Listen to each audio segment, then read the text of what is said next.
Welcome to Giants Nation, Giants Commanders Week 1 preview. I'm your host, Bobby Skinner, here with my co-host, Football Grump. Dude, we're here, like a long offseason. It's crazy to think about the amount of things that have happened this offseason, whether it's free agency, the draft, training camp, our personal lives. You moved, I got married, switched jobs. It's been a crazy offseason, but we're finally here, the first year of Giants Nation show. Grump, I'm pumped. You know, the people who listen on the podcast apps got the cold open. Like I am, it finally hit me on Wednesday where I started like downloading some film to watch. And I'm like, oh my gosh. Like we're a few days away from me being nervous at 12:55. I am super excited for kickoff tonight. I'm anxious for Giants football to start.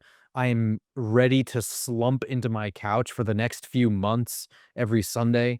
And this is the best part right here is doing this show going forward. So I'm amped, man.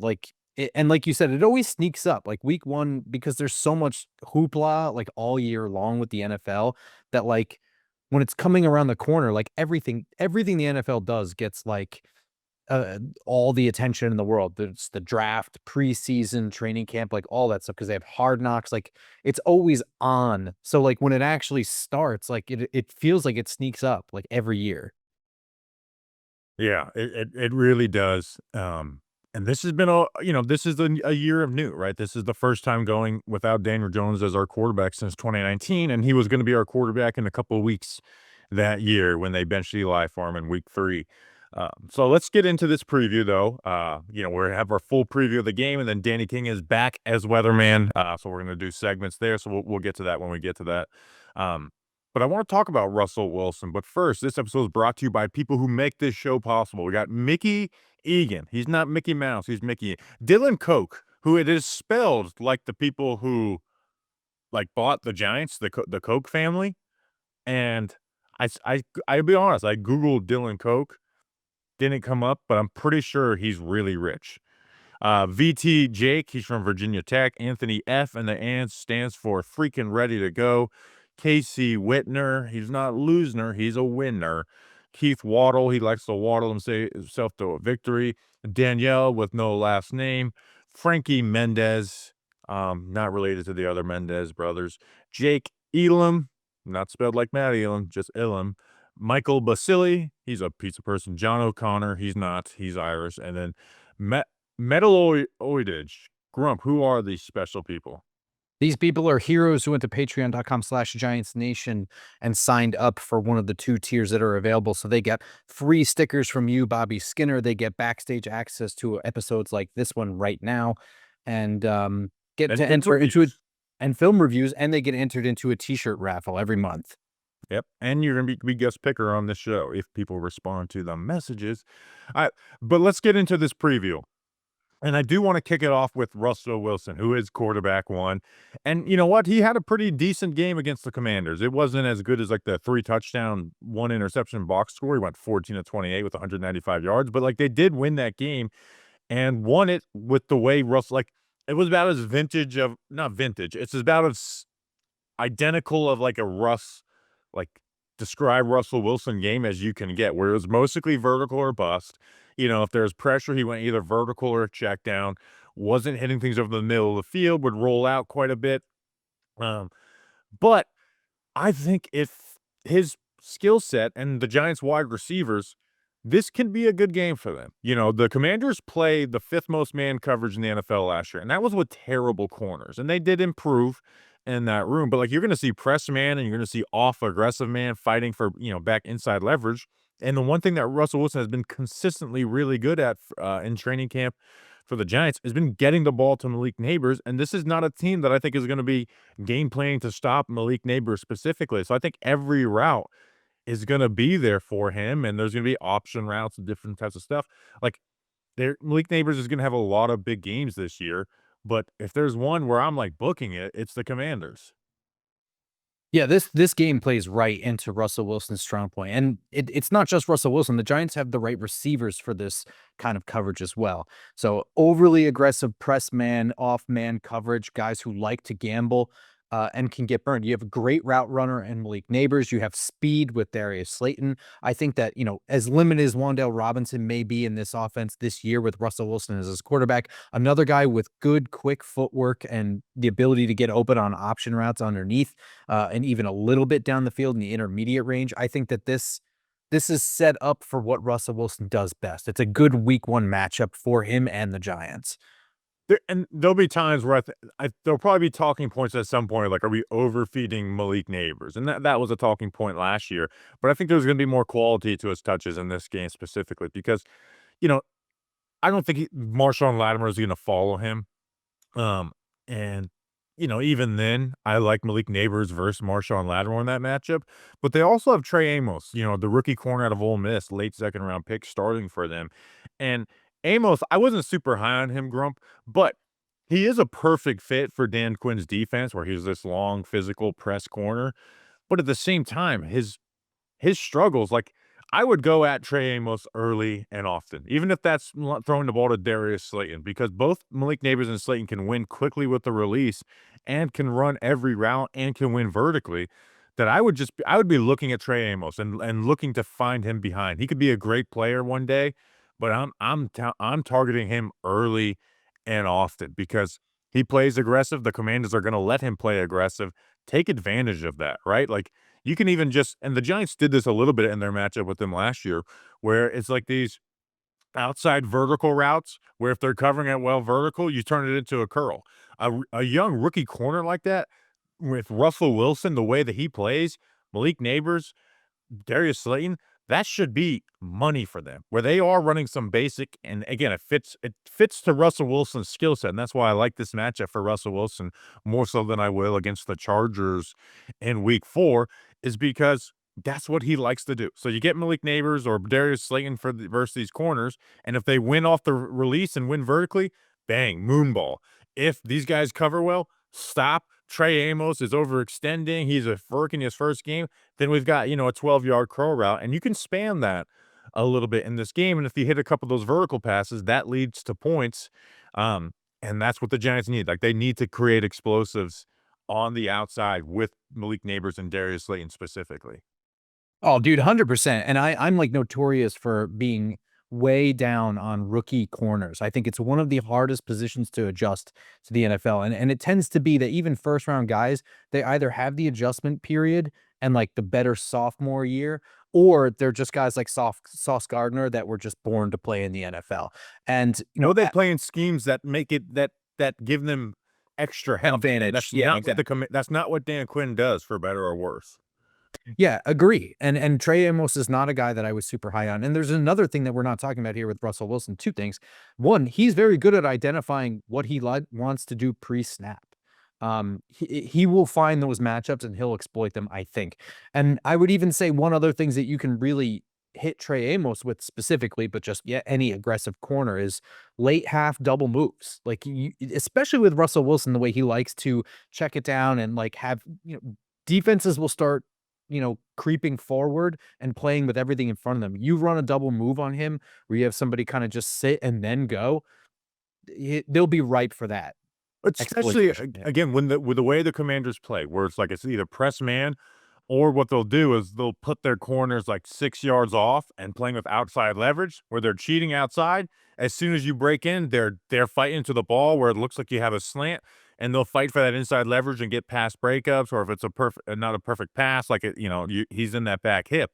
That's the way they play, even without corners they trusted a lot last year. So that is perfect when you like, you get a 3rd and 4, and you see they're playing a little bit of off man. That is prime to hit a slant and go a sluggo route on them because they will give it up, and they'll spin, they'll rotate their safeties, but they're going to give you a good amount of single high looks where you're not expecting that double coverage over the top on both sides. I will say this as far as their coverage. Mike St. Ristel, their nickel corner out of Michigan last year, rookie. Um, I'm not totally up to date. Like, I think he was a little bit up and down as a rookie. I wouldn't expect this to be a big Wan'Dale Robinson game because I think the matchups are Slayton versus Amos, Neighbors versus Lattimore, and vice versa against both those guys. Oh, yeah, and I'm actually probably higher on Sainristil in his second year than I am on Amos in his first game. I think that Sainristil is a really, really smart player. He came from the other side of the ball.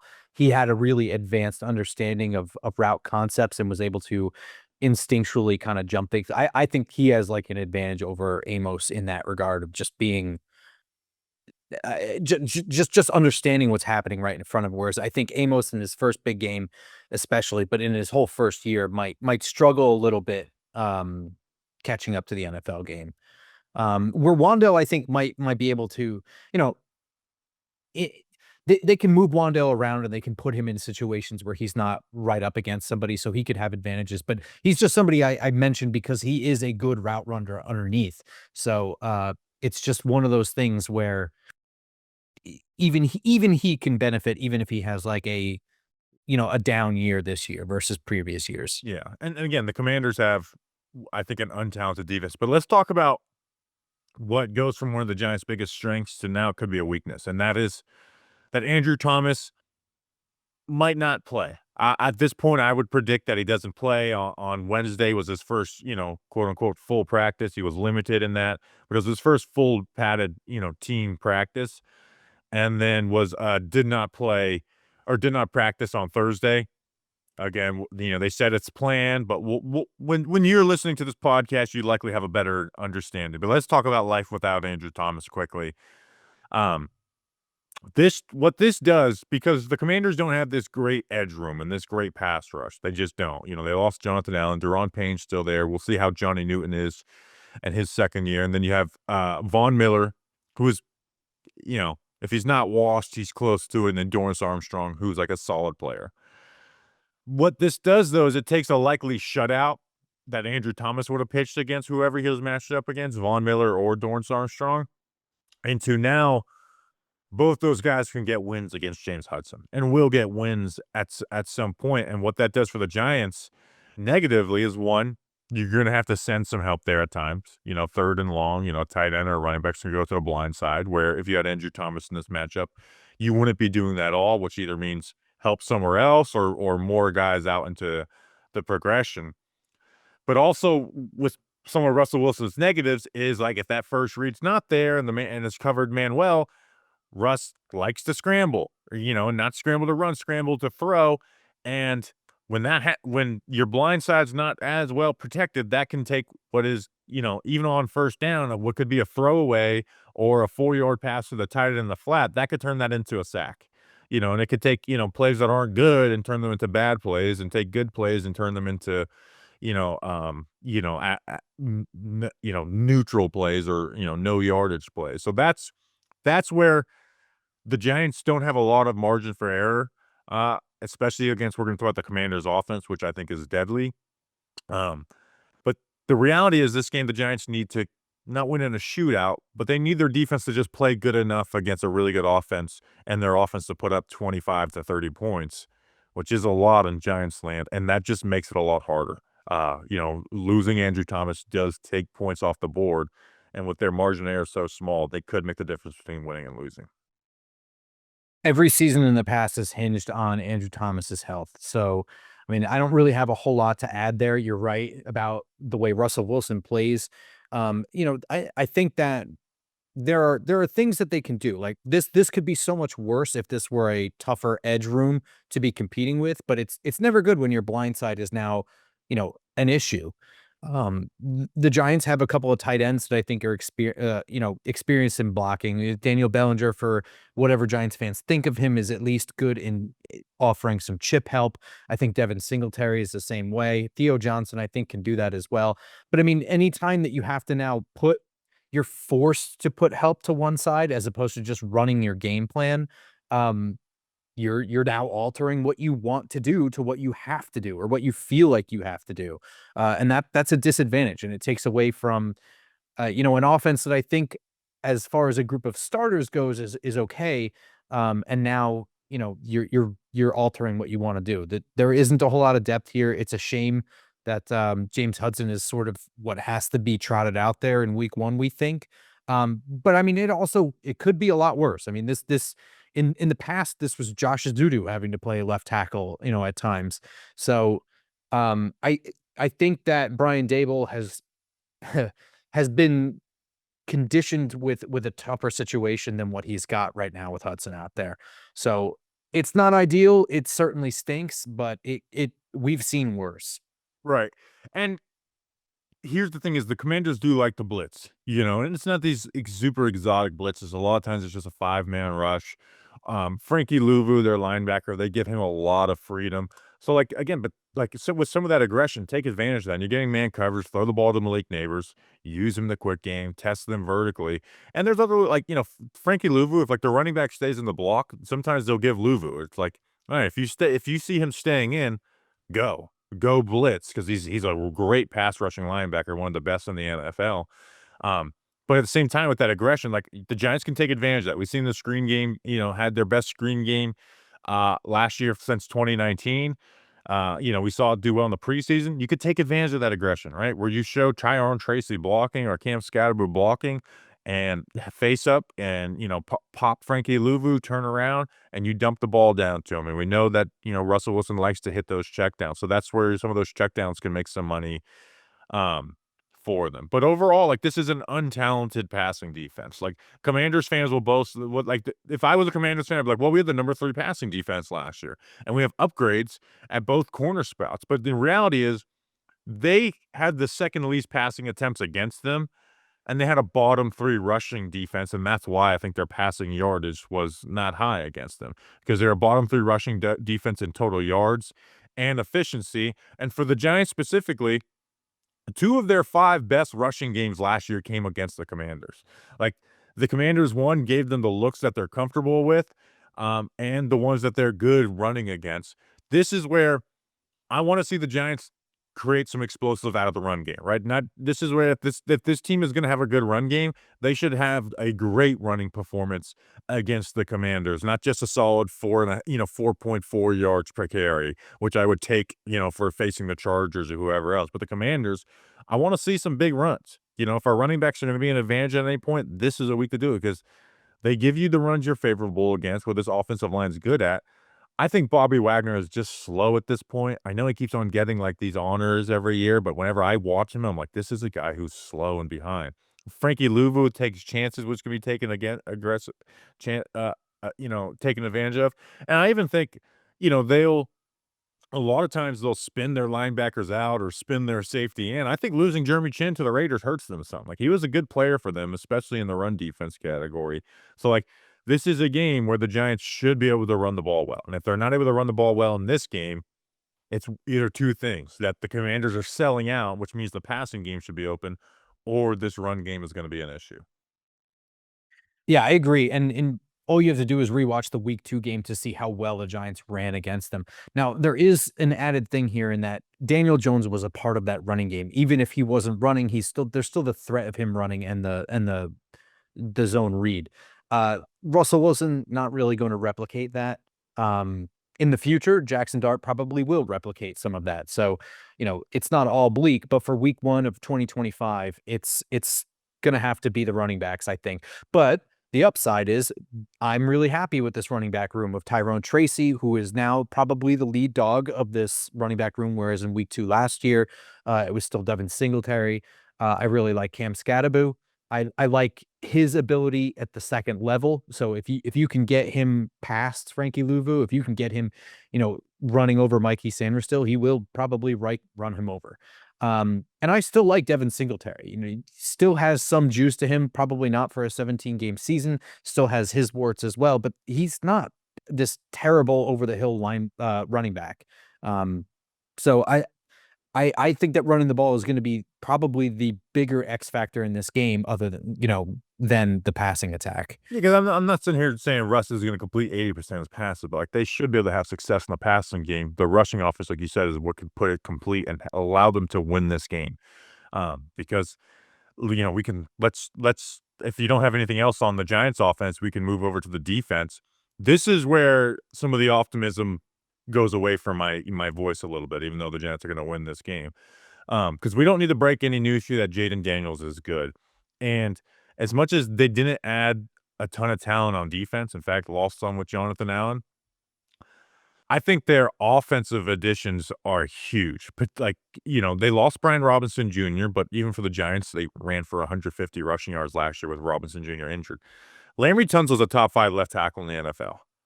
Um, and I can't believe they were able to get him for that deal. I can't believe the Texans thought that was an issue to trade him away. He's the type of player where I don't expect Brian Burns or Kayvon to get wins versus him. Or at least not in it with any type of consistency. Abdul Carter is a to be seen, right? Maybe we're hoping that he is that level of player eventually. Week 1, I won't hold it against him if he's not able to beat Laremy Tunsil, but Tunsil is nice. And now Josh Connolly, the rookie out of Oregon. In fact, go check out the film breakdown on this channel of Connolly versus Carter. That's where I think the Giants should look to get their pass rush wins and there. But even Deebo Samuel, I have questions about the Deebo Samuel and how much that helps them and stuff. But he's here week 1 and he's healthy. And that run game is not just them being beasts, a badass run offense. It is a lot of smoke and mirrors and making you think. And when you add Deebo Samuel to that, where those motions now turn into handoffs to a guy who can actually run with the ball, it just makes that run game way more deadly. And just there's essentially 4 guys on the field that you got to be accounted for running the ball on each play. Dude, I couldn't agree more. I think Washington's done since they hired Dan Quinn and got a new owner. Um, they've rebuilt in probably the most correct way. I've agreed with just about everything they've done. You need to sit there and talk about how old all the new additions were on the defensive side, but they're all guys that Dan Quinn was comfortable with adding to his staff and working with. And that's where Dan Quinn gets his money is defense. On offense, he got himself a great offensive coordinator that was up to date on trends in the NFL and got a perfect quarterback to match that. And since then, they've been upgrading in all the same ways that I would. Getting Laremy Tunsil is huge. Getting Josh Connolly is huge. Josh Connolly, in a couple of years could even be replacing Laremy Tunsil on the left side. They've upgraded in all the right ways. And getting Deebo Samuel as a player is not somebody that I'm overly ecstatic about or somebody that really moves the needle. But in this offense, with this offensive coordinator and with this quarterback, I think is the perfect addition. You know what I mean? It's not this move that commands like a Jamar Chase edition where you've got to throw all this money at it or draft somebody in like the top 5, but he alters what they do and enhances everything that they do to not a similar level, but on a level of an effectiveness that's pretty similar. Well, I'm pretty worried about like the contain and dealing with that in all the different ways that they've upgraded this offense. here's the other thing is they have the benefit of no one's seen it quite yet. Oh my gosh. I have no idea what Bobby's doing. He's scratching his feet, but it's okay. Um, while he's doing that, No sneezing on camera. Um, is they have the benefit of no one's seen it yet, and it was all like they were the number 3 rushing offense in the NFL last year, only behind, 2 of the best running back seasons we've seen in the last 10 years out of Saquon Barkley and Derrick Henry. Um, and even when Cliff was getting fired by the Cardinals and criticized, I thought whenever we were playing the Cardinals and I was doing my film preview where I was like, where this guy is actually like really good? His designs in the run game. And he had Kyler Murray, so that helped a little bit. But the fact that they don't have Brian Robinson doesn't move the needle. I was never a huge Ryan Robinson fan. In fact, on my old show, we used to joke about him versus Chris Rodriguez. Um, Go to court, Chris Rodriguez. Oh, you were there for that draft stream. Remember the guy who was, anyways, first episode. We can't get into inside jokes on the first episode. People are like, you're talking about what? Uh, they were the number 3 rushing offense last year. There's so much eye candy. And this was, again, without Deebo Samuel, who's like the perfect piece with this, where they're motioning, they're having one person go one way. You have the zone read option with Jayden Daniels. They're pulling guys. They're running away from the pullers. And now the fact that you're going to put Deebo in the backfield and give him handoffs and speed sweeps and stuff, like your defensive linemen and DBs have to play crazy disciplined while also allowing your linebackers to play fast. Like this is a tough task for a run defense, and this is one of the Giants' biggest. This is like the Giants' biggest weakness. If you ask everyone, what's the biggest weakness? Everyone's going to say run defense.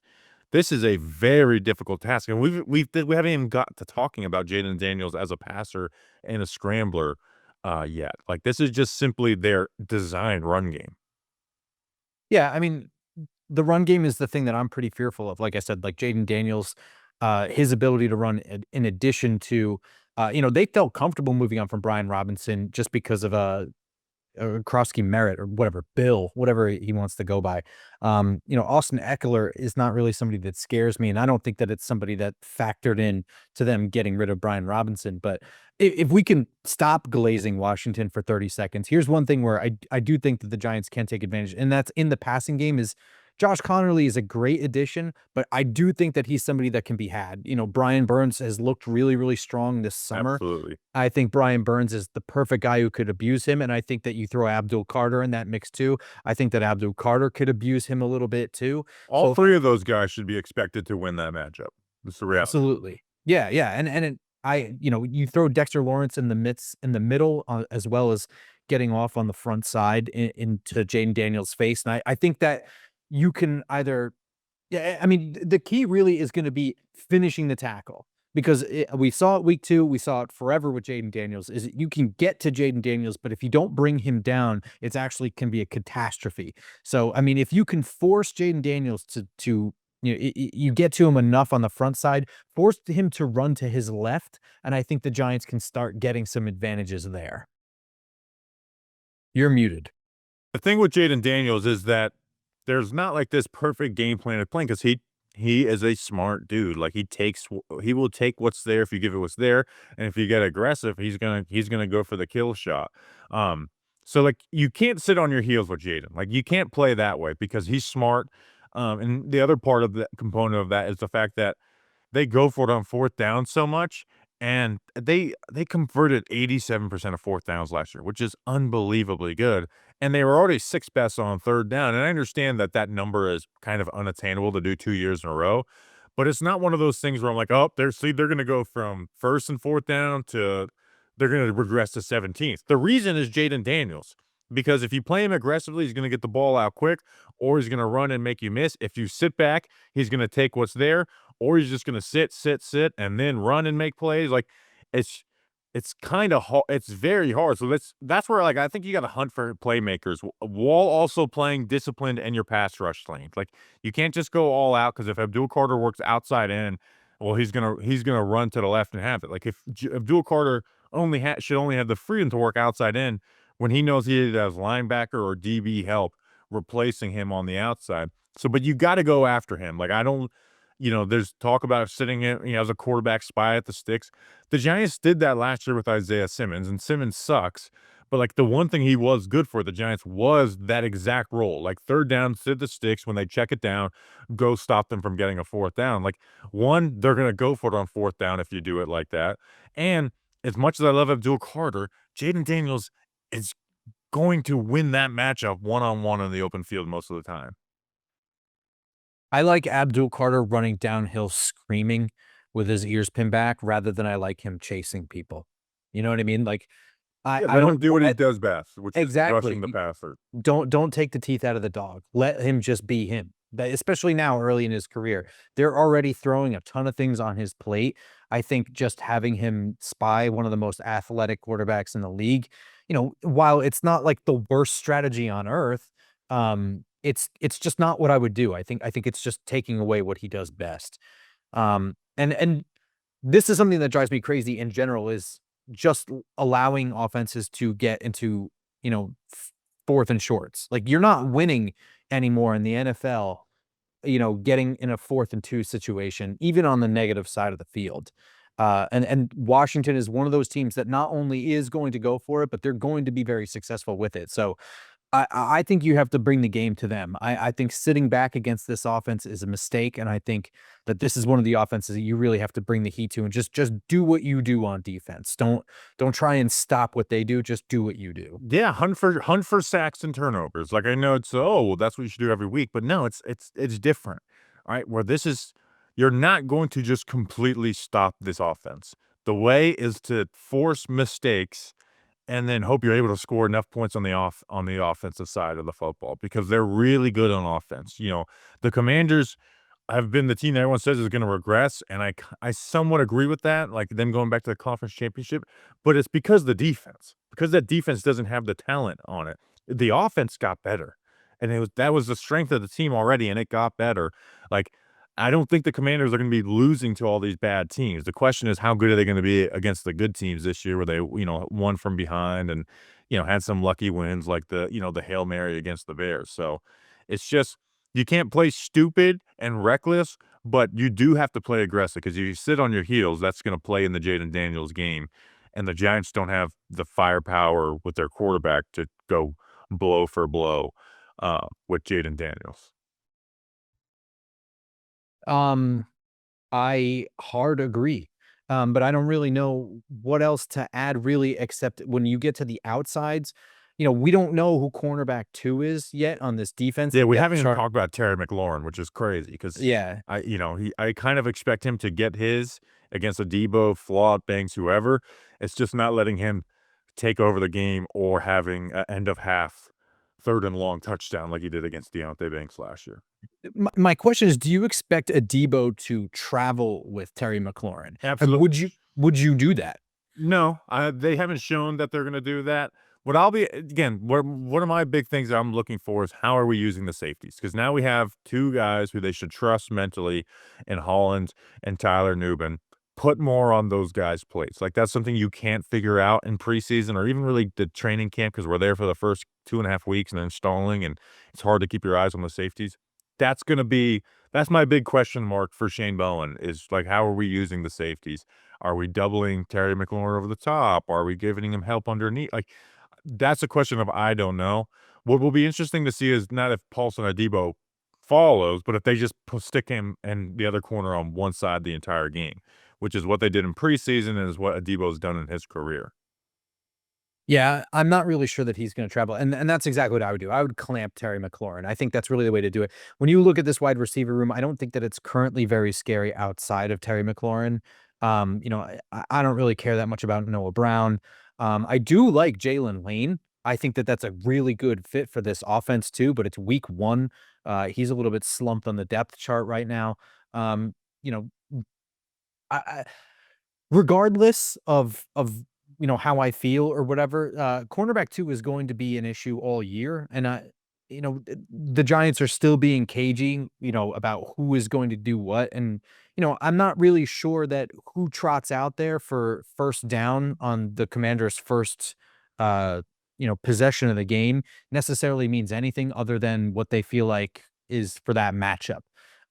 So but personally, in this matchup, I think I'm more comfortable with Cordell Flott out there than Deontay Banks, just because he's a little bit more aggressive, and I think that I would rather play a little bit more man in this scenario than I would zone, but I don't know. Yeah, so and really the only way to know who's gonna be cornerback 2 is to see who they are in warmups, and the only way to see that is if you're going to the game. If you wanna go to the game, you gotta use SeatGeek, and that's why I'm so excited to talk about SeatGeek, the sponsor of today's episode. I wanna give them a huge shout out. With over 28 million downloads, SeatGeek is the #1 rated ticketing app. There are more than 70,000 events listed on SeatGeek, including concerts, sports, festivals, and more. Grump, I went to the race on Sunday. Guess what I use? SeatGeek. The NFL season is here. MLB is in full swing, and even NHL and NBA are not far behind. Like I just said, I use it for my and I'll say this too. I made a mistake on SeatGeek. I accidentally used my John Boy Media email, and I'm like, oops, I can't do this. SeatGeek was very helpful. They got them to my right email. And I was able to go to the race with no issues. And it was last second too. So SeatGeek has your back. Each ticket is rated on a scale of 1 to 10, so you know you're getting a good deal. So look for the green dots. Green means good, red means bad. Plus, every ticket is backed by their buyer guarantee. And of course, I have a code for you guys. You can use code Bobby 2025 for 10% off your next set of tickets at SeatGeek. That's 10% off any tickets with promo code Bobby 2025. Make sure you click the link in the description to download the app and have the code automatically added to your account so you can use it later. And by the way, you don't have to use the promo code right now. You can add it to your account. So thank you, SeatGeek. You'll be glad you did. All right, we now welcome on the return of the king, Danny King, live from Los Angeles. with weather and trivia. Danny, what's the weather looking like in Landover, Maryland this weekend? And good to have you back. Oh, no, thank you. Glad to be back. In Landover, I'm kind of not used to us. I feel like we always play the what's their name on opening day, the Cowboys. So I'm not used to having a weather report, but it's gonna be sunny. It's gonna be lovely. 77 degrees, almost 80. What a day in Landover, Maryland. 77 sunny. Can't complain. It just doesn't get better than that. No chance of rain? No, this is not a tightest prediction. No rain. It'll be beautiful the entire day, guaranteed. So it's just gonna be Los Angeles and Landover. Pretty much, pretty much. I won't lie. I thought I accidentally clicked the weather for LA when I was looking at it, and then I saw it was Landover. I didn't know it could get Looking at it or formulating it based off of your models?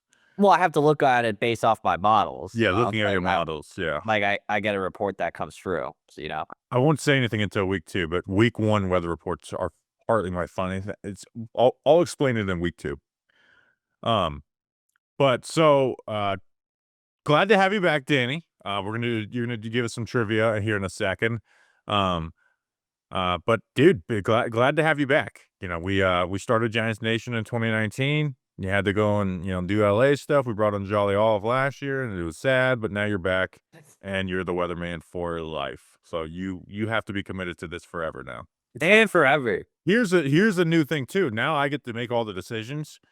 If I get another hurricane, you do have to take off work from TMZ. I'll pay for your flight and everything, but we are storm chasing together.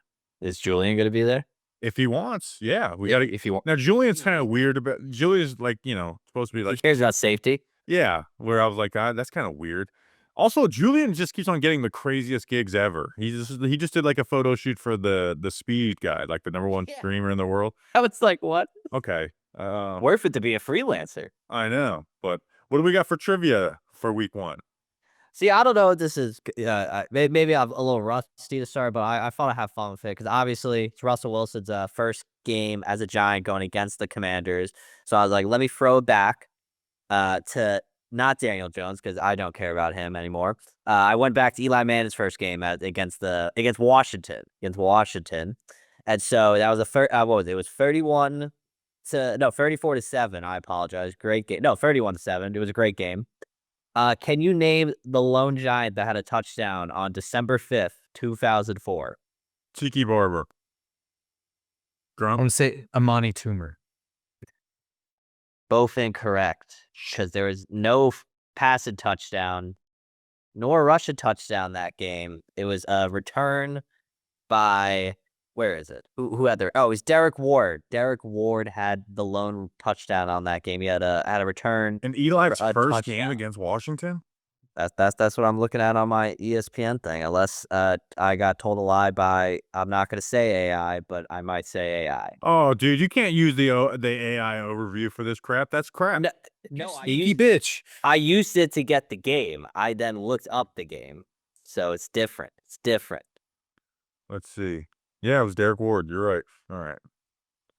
I used it to look up the game. I did not commit no crimes. All right, I committed no crimes on my end. All right. So we're on. I never got my Eli jersey. By the way, Oh, that's if, tough. if you're listening, Jolly, I'm just saying I never did get that Eli Manning jersey. So, all right, let's get into our fantasy draft. This is something that we do. We've been doing it for 6 years now, where we draft 4 rounds snake draft of the Giants players and their opponent. We keep track of it all year.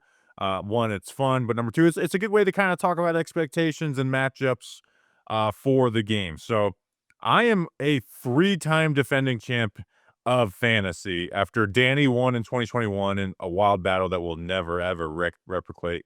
And then Justin won it first. But I also didn't just repeat. I broke the scoring record last year, too, on points per game.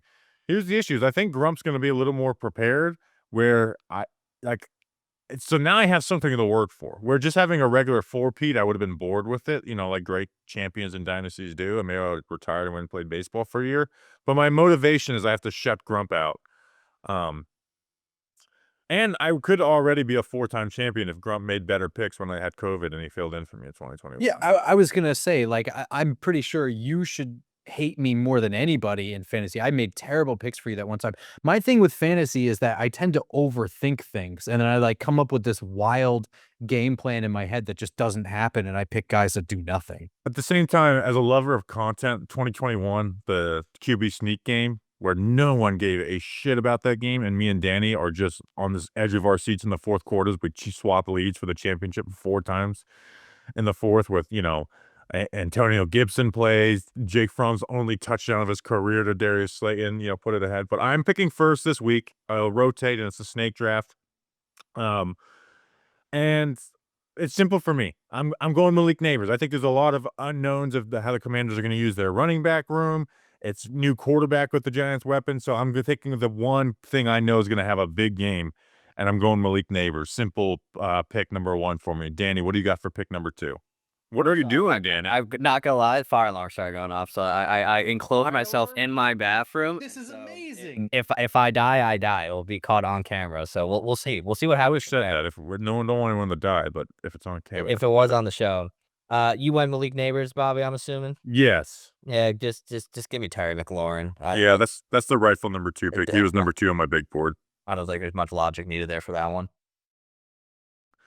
All right, yeah, I mean those are really the 2 guys that are going to get that ball, and it's PPR, by the way. And the trade rules, Grump, if you're not familiar, it's if you can just make a trade, but it's kind of built in for guys with injuries, but they cannot be one of your first 2 picks. They have to be pick 3 or 4. And how you do the trade is by tweeting at me, Danny King, and the Giants Nation Show podcast was saying, I'd like to trade this player for that player. But it can only be from your 3rd or 4th pick. So Grump, you've got your first 2 picks, and you got back-to-back picks. You're the snake. Pick number 3 and pick number 4. Yeah, so I swear I'm not a homer. I did come up with an entire big board here, and my guys went 1-2 because I feel like that's the only way to make this big board is to have Neighbors, McLaurin 1-2. But my back-to-back picks here are both going to be Giants. I'm going to go Tyrone Tracy because I do think that the Commanders stink at run defense, and Tracy is now the lead dog here. Russ checkdowns, too. Yep, Russ checkdowns, too. And then I'm going to follow it up with Darius Slayton because I do think that eventually they're going to try and take away Malik Neighbors and commit resources to doing that. Slayton is the better route runner and guy who could do just about everything else. He's been wide receiver 1 for this team for far too long. I know he can do it. They'll go to him. He was number 6 on my big board, and we now have dueling big boards. Now I feel like Mel Kiper when Todd McShay came in. I was like, well, this is my big board goes on the ticker. But number 6 on my big board, I disagree with you, Todd. All right, so Danny, you have pick number 5. This looks so stupid right now. I can't believe this. Where are you? Yo, you're in your shower. Okay. I mean, I think it stopped, so I'm just doing 1 pick here because it's hilarious. Is it just the sound? Yeah, no, there was like an annoying voice. Something like, "Ugh, fire alarm." I don't care. I'm here to do fantasy. Tell me you're sitting on the can. No, I should have. That would have been a good one. See, now I'm gonna. I don't know. The Commanders running back situation is so fluid because I read today Eckler was not getting RB1 snaps, so I'm like, it was Corksy Merritt, but I can't do that. I can't play that game week 1. I'm gonna take the Giants tight end 1 and Theo Johnson. Just play it smart. Don't play stupid games on week 1. Let's see how the cards play out. So give me Theo. I understand that there's confusion, but he was number 10 on the big board. You just took him 5th. All right, so this makes this. I'm gonna win again this year. So number 4 on my big board is Deebo Samuel. Like he's healthy. Like why are you guys ignoring Deebo Samuel? I just refuse to trust him. And so I did have Eckler as number 5 on my big board, but like you said, I kind of want to stay away from that running back room. But the fact that Zach Ertz is now available to me, that makes it very easy. Where at least I'm getting some points with Zach Ertz. So I'm gonna go off the big board, and I'm gonna take Zach Ertz with my 3rd pick. Danny, you have your 3rd pick now. Oh boy, now it gets fun. Now it gets fun. Oh God, It's a different dynamic. Like we don't know what Slayton's gonna be with. Wandale goes from a PPR, cheat code to he may not be that this year. Like it's a little bit unknown for the Giants offense, and then with their Commanders, we just don't know how their running back room is going to play out. Yeah, so that's why I think I'm gonna have to do it because we're gonna have to learn. I was gonna hope if I get put into a hole, it's not that big. I'm gonna take Darius. I'm taking Slayton. I'm just going. He's gone. He's off the board. Oh, so sorry. I'm sorry. I'm stupid.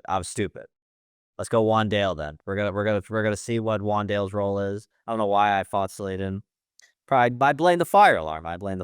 We're at kick 9, and no Commanders running back's been taken from the number 3 rushing offense in the NFL last year. Grump, who do you got? You have your last 2 picks, Grump.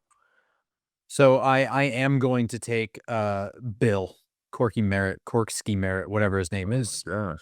I'm picking him because I was really nervous. I don't really understand the Commanders running back depth chart right now. And I'm not even sure Commanders fans understand it, but I think they really, really like him. I liked his preseason.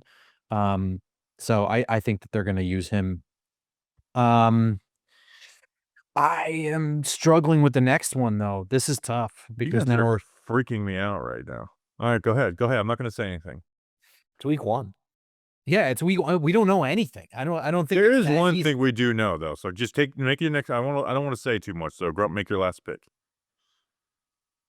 I feel stupid. Yeah, I don't know. I'm gonna go with. So you know what? Never mind. I'm not even gonna explain myself. I'm just gonna go ahead and say, I'm going with Daniel Bellinger.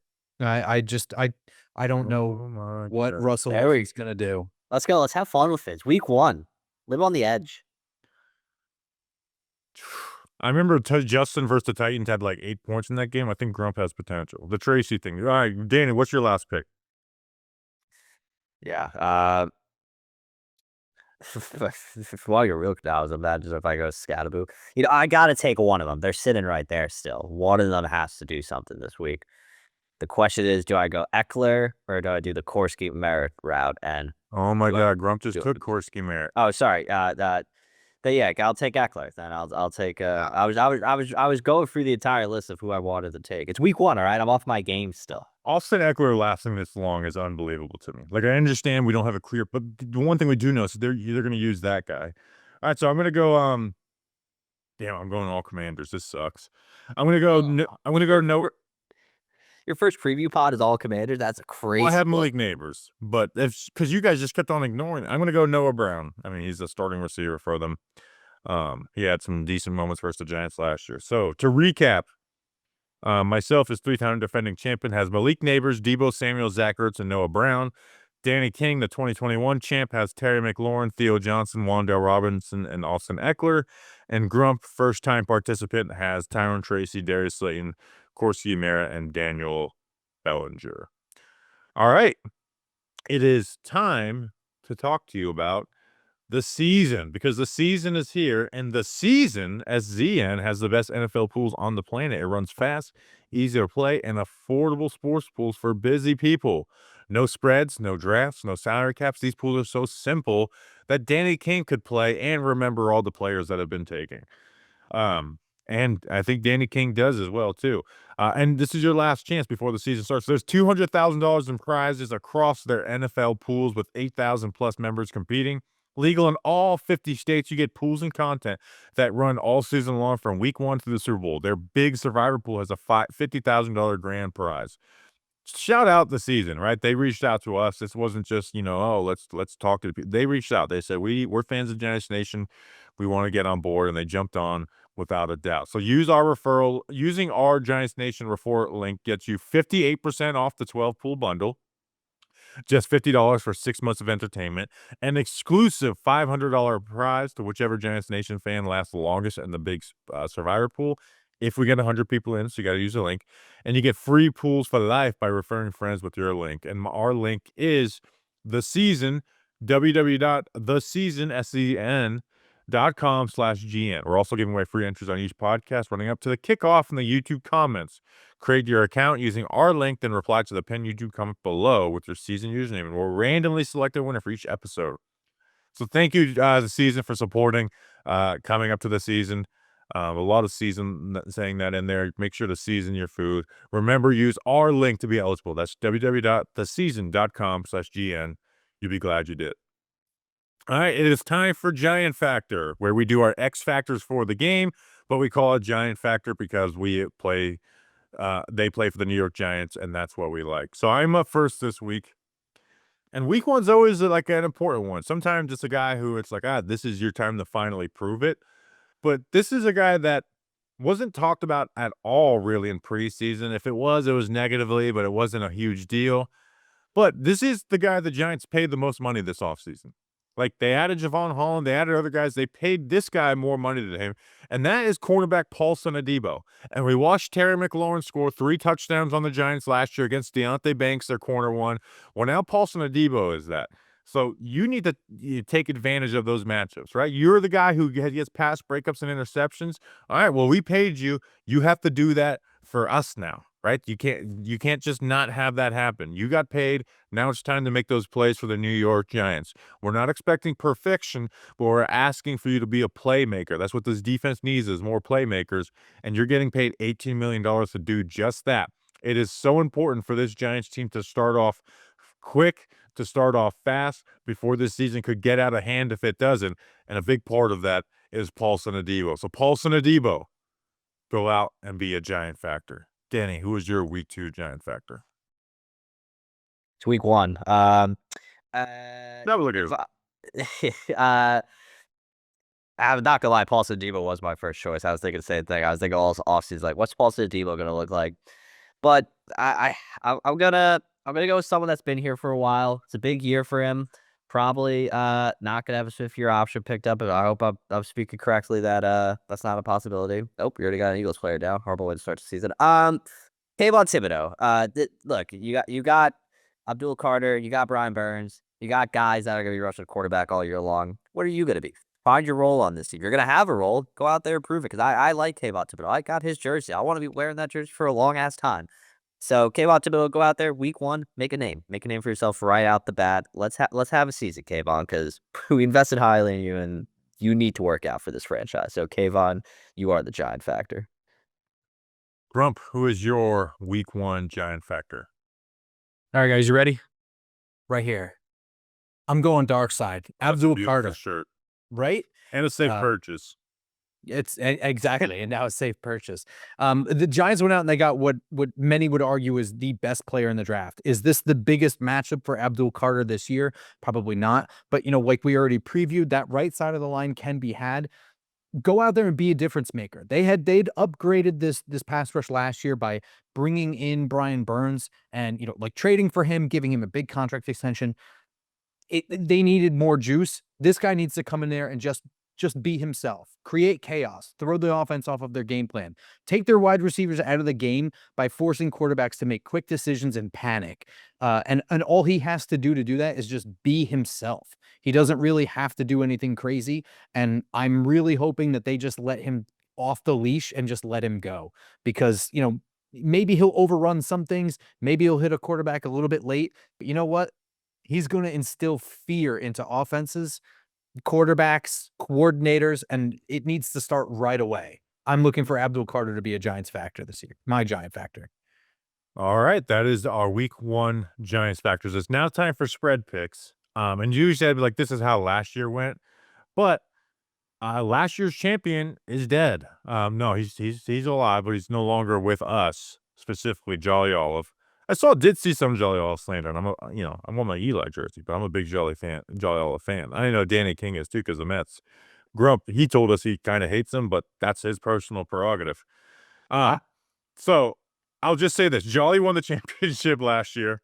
I won it the year before. Danny King won it the year before that, and then Jolly Olive won it last year. The listeners won it the year before that. I won in 23. Danny King won it in 22. And then I won it in 2021. But here's what I did: is I did our career win percentages. So Danny, you actually have the highest at a .533. You're batting .533 against the spread. Jolly Olive is at .524, but he only had 1 year. I'm at .523. So I just need to get above 500 so I could pass Jolly. The listeners are 502, and Justin, no longer with the show, is 501. Justin never was able to get the Spread Picks Championship. So, but we got Thursday Night Football. People will know how this happened. Hopefully, you guys aren't looking at the game because it did just start and cheating. But we have Cowboys at Eagles -8.5. The listeners, represented by Matt Agnew of the Patreon, are going Eagles -8.5. And I'm going Eagles -8.5 too. I mean, they lost Micah Parsons. And go look at the scores from last year. The Eagles dog walked the Cowboys. They're untalented on defense, and they're better on offense. So I got Eagles -8.5. What do you got on this one, Danny? This is definitely cheating on my end. Jalen Carter's injured? No, he just got chucked because he spit at Dak, is what I'm being told. Oh, wonderful guy. He's definitely not a piece of shit. Literally within the first 5 seconds, they didn't even do the kickoff. They just did the kickoff. So because of that, and because I hate everyone in that city and their fans with a burning passion inside my heart, I will go to Cowboys to cover this spread. What a dumbass. How do you do that in the first 5 minutes of this? It's one thing like it's week 8 and the third quarter and you're fed up. Week 1? Like, if I didn't work for TMZ, I would say so many more mean things about him, but I'm choosing not to. Dumbass. Does that mean that you have dirt on him or something? Or are you just trying to protect I mean, yourself? the whole world has dirt on him. Everyone. I mean, there's a car. But no, I'm just you gotta forge relationships, and Grump, I what don't you got? I don't know if we have one or no. As much as I want to You're agree afraid with of Danny, Big Dom. as much as I want to agree with Danny, I'm not going to. I'm picking Philly. All right. In Brazil, Chargers or Chiefs at Chargers, but it's not really at Chargers because, like I said, they're in Brazil +3. Grump, what do you have in this one? Staying with Kansas City on this one, I think the Chargers are going to struggle to find their way with Rashawn Slater hurt to start the season. The listeners agree with you, Danny. Do you agree with them? Yeah, make it a clean sweep. Oh, it's not a clean sweep because this game always, not always, but a lot of times has been a 3-point game between the Chiefs and the Chargers since Justin Herbert. It's week 1. I'm giving the Chargers that bump. I'm going Chargers +3. We got Aaron Rodgers' revenge game. Steelers at Jets +2.5. Danny, what do you got on this one? Man, I first off, how this is at 1:00 is beyond me, but I know he signed late, so it makes sense. Aaron Glenn's first game.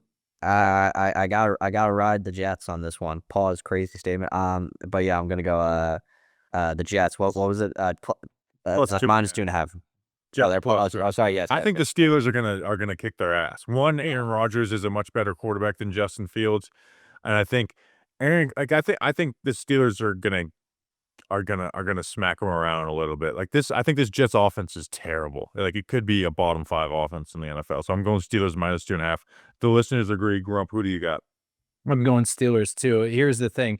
This Jets offense is not going to be very good this year. It just got worse with Elijah Vera Tucker's injury. Yeah. Yeah. All right, we got Bucks at Falcons +1.5, which I think are going to make for a fun NFC South battle this year. I'm going Falcons. They got a lot of firepower. Michael Penix, regardless of what you think of him, he's a clear upgrade over Kirk Cousins. And they were able to put up points with him. I don't love that defense against Tampa. I think this is a high-scoring game, but I'm gonna go with Michael Penix, Falcons +1.5. The listeners agree. Danny, what do you think? I do want to take the Panthers, but Well, they're not playing. Falcons.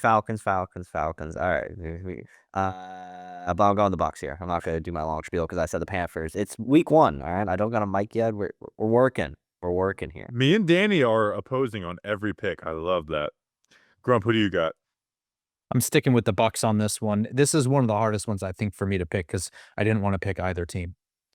I had to put this one on there. It's Dolphins at Colts -1.5. Daniel Jones' first start for not the New York Giants in the NFL. Giants fans like to talk about. I've made an effort. Like I'm not going to talk about this whatever. But the one thing I will say, he's just back at Duke. He's wearing number 17. The Colts have the exact jerseys. He's just back at Duke. That being said, it's in a dome. The Dolphins start fast. I'm going to go Dolphins +1.5. The listeners agree. Grump, who do you got? I'm going Indianapolis Jones, baby. I actually think the Colts might be one of the worst teams in the league. The Dolphins are all messed up on offense. They're all hurt. And I don't know. I just think that something wacky is going to happen in this game. Daniel? By the way, the spit was clear as day. Just saw the replay. When was the last spit in a game that was it the Bucks, Redskins, Sean Taylor?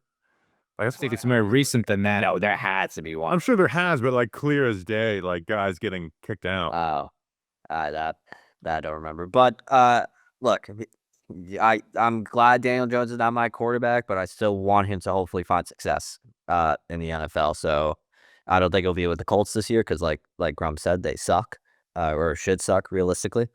But yeah, give me the Colts on this one. See, here's the thing: is I've had to recalibrate. Like, not sitting here saying DJ was ever great, but like he looks noticeably worse than what he was over the last couple of years, and the preseason didn't take away like any of those things where he's going to get back to what he was.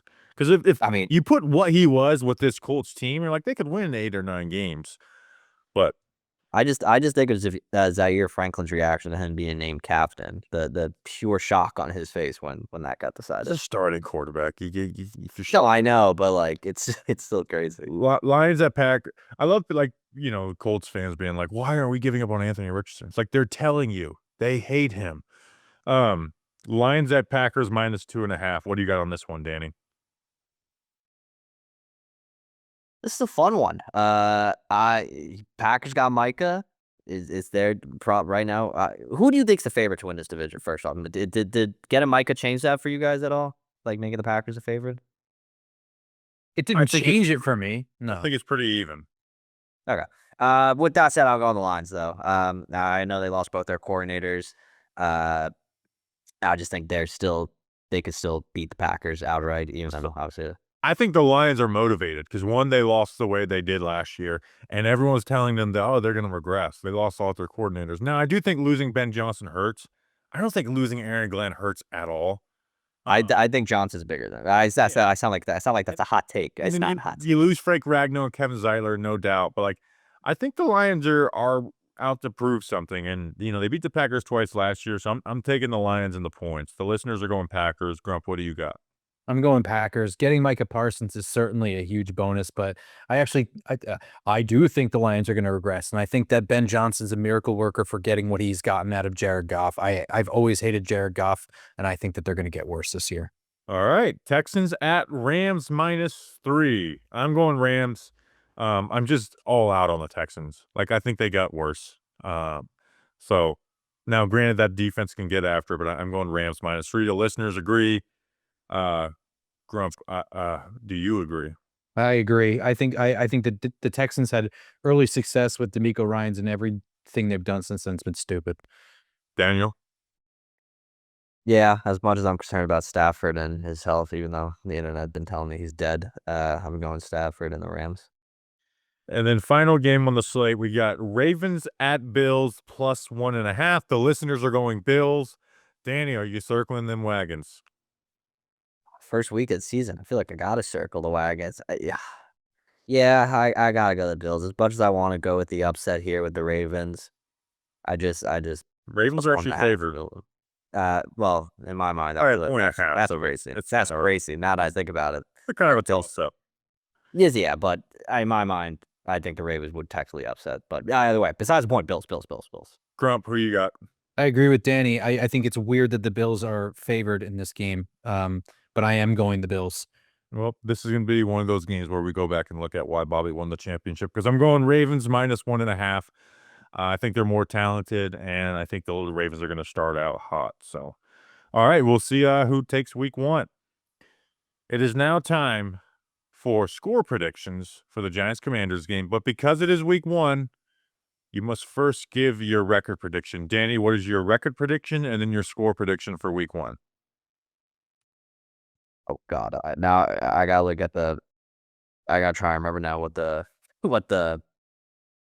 number's gonna be because of the new 17. Not new. Either way, all right.